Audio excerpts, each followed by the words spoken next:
In today's video, I'm going to show you how to private your Twitter account. So make sure you watch this video until the end to successfully make your Twitter account private. Now, as you can see in my profile, I have a lock icon right here, which means that my profile on Twitter is locked and is private. Now, to do the same for yours, you'll need to tap on this profile icon right here and you can see a bunch of options.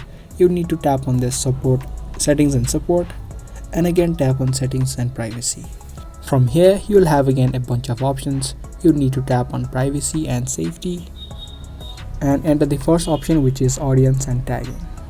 So here it says protect your tweets. Only current followers and people you approve in future will be able to see your tweets.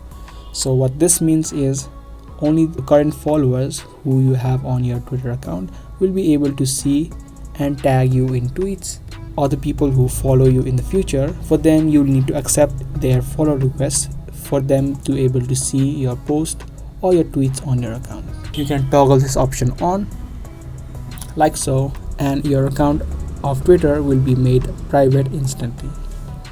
So I hope you guys liked this video and found this video helpful. If you did, don't forget to give this video a thumbs up. That's going to be all for today. Thanks for watching.